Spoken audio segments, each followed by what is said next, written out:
আসসালামু আলাইকুম রহমতুল্লাহ। চলে আসলাম পাবনা জেলার সাতিয়া থানা দুলর ইউনিয়ন বৃহত্তম বারোয়ানি গ্রামে। আপনারা জানেন যে ভারী বৃষ্টি হওয়ার কারণে কিন্তু আমাদের এই মাঠে অনেক দানার ক্ষতি হয়ে গেছে। তো সেই জমিতেই কিন্তু আবার নতুন করে পুনরায় কৃষক ভাইরা দানা ছাড়তেছে, সরাসরি ভিডিওর মাধ্যমে কিন্তু দেখানোর চেষ্টা। এখন কৃষক ভাই রাজুর সাথে কথা বলাবো যে প্রথম কত কেজি নষ্ট হয়েছে, আবার কত বস্তা ছাই লাগছে, সরাসরি ভিডিওর মাধ্যমে জানতে পারবেন। আসসালামু আলাইকুম। ওয়ালাইকুম আসসালাম। রাজু, এই যে প্রথম কয় কেজি তোমার নষ্ট হয়েছে দানা? তাতে কেজি চারেক। কেজি চারেক। এখন কি আবার ছাই কত বস্তা লাগবে নতুন করে দিলে? 50 বস্তা। 50 বস্তা ছাই লাগবে। তাহলে তো তোমরা প্রথম ধাপেই ধরা খেয়ে গেছো না? প্রথম ধাপে ধরা বলতে কি, বৃষ্টির কারণে আমাদের 4 কেজি দানা অনেক টাকা লস হয়েছে। তারপরে এই যে আবার রানী ওয়ান দানা আমরা ছাড়তেছি মাঠে। ইনশাল্লাহ দেখা যাক এখন কি হয়। তো প্রথমে শুরুতেই এবার কেন যেন ধরা খেয়ে গেলাম এই বৃষ্টির কারণে। অনেক কিছু আমাদের লস। এখন লস হলে এটা কিছু করার নাই, আল্লাহ পাকের ইচ্ছা।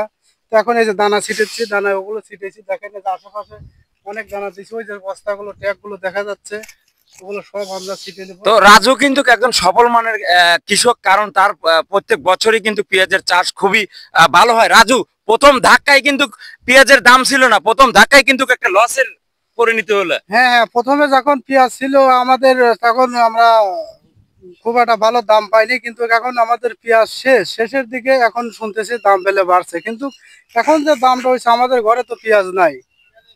রাজু, কি তুমি কি অর্থাৎ মুড়ি কাটা পেঁয়াজ কি লাগাইছো, নষ্ট হয়েছে নাকি? হ্যাঁ, মুনি কাটা পেঁয়াজ ওই সাইডে লাগাইছি 8 বিঘা খানেক। তো ওটা পানি হাতার নিচে পড়ে গেছে, মানে অনেক লসে এবার আছি।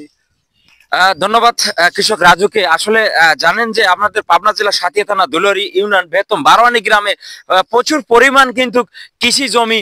আপনারা জানেন যে বৃহত্তম এই দুলরি ইউনিয়নের ভিতর চরপড়া গ্রাম, বারোয়ানি গ্রামে কিন্তু কৃষি কার্যক্রম নিয়ে বেশি চাষবাস করে। তো আমাদের এলাকায় কিন্তু প্রচুর পরিমাণ দানা চারা হয়েছিল, সেই দানাগুলি কিন্তু লসের মুখে পড়তে হচ্ছে। আবার পুনরায় নতুন করে দানা কিভাবে চারে দেখেন কৃষক রাজুর সেই। তো কৃষক রাজু কিভাবে দানাটা চারে সরাসরি ভিডিওর মাধ্যমে কিন্তু দেখানোর চেষ্টা। আসলে দানা যে পেঁয়াজের দানা, অর্থাৎ পেঁয়াজের ছোট যে এই দানার বীজ যখন রোপণ করে, কিভাবে সরাসরি ভিডিওর মাধ্যমে কিন্তু দেখানোর চেষ্টা। আপনারা দেখতে থাকুন, দেখেন কিভাবে দানা চারা মানে বীজটা রোপণ করা হয়। এরপরে কিন্তু এই কেদার পার দিয়ে কিন্তু তার পুনরায় কিন্তু আবার ছাই দেওয়া হবে। ছাইয়ের কিন্তু আগে তুলনামূলক বস্তাপতি কিন্তু 40 টাকা করে বেশি হয়েছে। বর্তমান যে ছাইগুলি 120 টাকা বিক্রি করতো, সেই ছাইগুলি কিন্তু এখন বেশি রেটে কিনে আনা লাগতেছে। আসলে কৃষকের কিন্তু পুরোটাই লসের মুখে পড়তে হচ্ছে। তারপরেও কিন্তু কৃষিকাজ বাপ দাবার আমলের থেকে কিন্তু কৃষিকাজ করতে হবে। সর্বদাই কৃষকের পাশে থেকে কিন্তু আজকের ভিডিওটা ধারণ করছি। সোনালী টিভি সবসময় আপডেট কিছু নিয়ে আসে। দেখেন কৃষক ভাইরা কিভাবে পরিশ্রম করছে।